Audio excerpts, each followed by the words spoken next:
बेसहारा करुणा फिर से अपने काम में व्यस्त हो जाती है। हॉस्पिटल का काम और घर पहुंच कर शोभा का ध्यान रखना, इसी में उसका समय बीत जाता था। इसी बीच शोभा से अब कम ही चला फिरा जाता था, तो उसने करण का काम भी करुणा पर डाल दिया। करुणा, तुझे परेशान तो कर रही हूँ, लेकिन मैं मजबूर हूँ। तू करण का थोड़ा काम संभाल ले, जैसे उसके कपड़े लॉन्ड्री में देना, उसकी चीज़ें संभाल कर उसकी अलमारी में रखना। करण ये सब नहीं कर पाएगा। करुणा ने कहा, शोभा तू बिल्कुल चिंता मत कर, जीजाजी को कोई परेशानी नहीं होगी। करुणा ने पूरी जिम्मेदारी उठा ली थी। शोभा को उसके आने से बहुत सुकून मिल रहा था। एक दिन शोभा ने करुणा से कहा, करुणा, मन नहीं करता कभी अपने गांव जाकर अपने घर के बारे में पता करने का? वहाँ अब कौन होगा? आखिर तेरा हिस्सा है।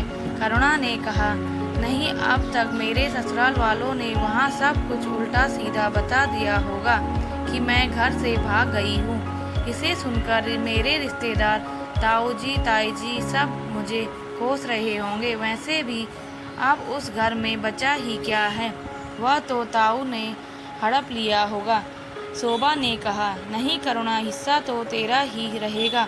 अभी तो मैं नहीं जा सकती, लेकिन सब कुछ ठीक होने पर मैं तुझे ले जाऊंगी वहाँ, और तेरा हिस्सा बेचकर पैसे तुझे दिलवा दूंगी। करुणा ने कहा, नहीं शोभा, मैं वापस उन सब चीज़ों को याद करके परेशान नहीं होना चाहती हूँ। वैसे भी मुझे यहाँ किसी चीज़ की कमी नहीं है। मैं तो अपना दुख मिटाने के लिए मरीजों की सेवा करती हूँ। यह कहकर करुणा की आंखों में आंसू आ गए। शोभा ने उसे चुप कराते हुए कहा, अच्छा चल, अब रो मत, हम नहीं जाएंगे। इसके बाद करुणा शोभा को नाश्ता देकर घर के कामों में लग गई। सारे काम निपटाकर वह फटाफट हॉस्पिटल पहुंच गई। करण जब शोभा के पास आया तो शोभा ने कहा, करण, हमें करुणा के लिए कुछ करना चाहिए, जिससे उसे कभी ऐसा न लगे कि वह हम पर बोझ है। करण बोला, क्यों न हम उसके गांव का मकान बेचकर और कुछ लोन लेकर उसके लिए एक मकान खरीद दें। वैसे भी वह हॉस्पिटल से मिले पैसों का कुछ नहीं करती। शोभा बोली, हाँ, मैं भी यही सोच रही थी। मैंने करुणा से बात भी की थी, लेकिन वह गांव में जाना ही नहीं चाहती है। करण बोला, उसकी ज़रूरत नहीं पड़ेगी, मैं प्रॉपर्टी डीलर से बात कर लूँगा। उसे सिर्फ कोर्ट जाना होगा साइन करने के लिए। तुम इसके लिए करुणा को मना लो बस। शोभा ने कहा, हाँ, ये ठीक रहेगा, इससे उसका शहर में अपना घर हो जाएगा। वह चाहे तो यहाँ रहे और चाहे तो अपने घर में। करण तैयार होकर नाश्ता करके हॉस्पिटल चला जाता है। शोभा करुणा के बारे में सोच रही थी कि करुणा का मकान का काम हो जाए तो वह कोई अच्छा सा लड़का देखकर उसकी शादी करवा दे। इसी तरह समय बीत रहा था। एक दिन शोभा को तकलीफ होने लगी। रात को करुणा उसके पास ही थी। शोभा बोली, करुणा उठ जा, लगता है हॉस्पिटल जाना होगा। करुणा ने जल्दी से करण को उठाया। दोनों मिलकर शोभा को हॉस्पिटल ले गए। करण और करुणा दोनों हॉस्पिटल में शोभा के साथ थे। शोभा को बहुत तेज दर्द हो रहा था। रात के करीब 2 बजे शोभा ने एक बेटे को जन्म दिया। करुणा और करण बहुत खुश हुए। तभी करुणा ने करण से कहा, जीजाजी, शोभा ने छोटे छोटे कपड़े बनाए थे बच्चे के लिए, मैं घर से उन्हें ले आती हूँ।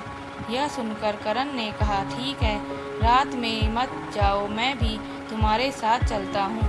वैसे भी शोभा अभी सो रही है और डॉक्टर हैं उसके पास। करण करुणा को लेकर घर आ जाता है। करुणा शोभा के बेडरूम में जाकर उसकी अलमारी में बच्चे के कपड़े निकालने लगती है। तभी करण वहाँ आ जाता है। करण उससे कहता है, करुणा, तुम कब तक अकेली रहोगी? मेरा मतलब है, मैं तुम्हारी मदद कर सकता हूँ।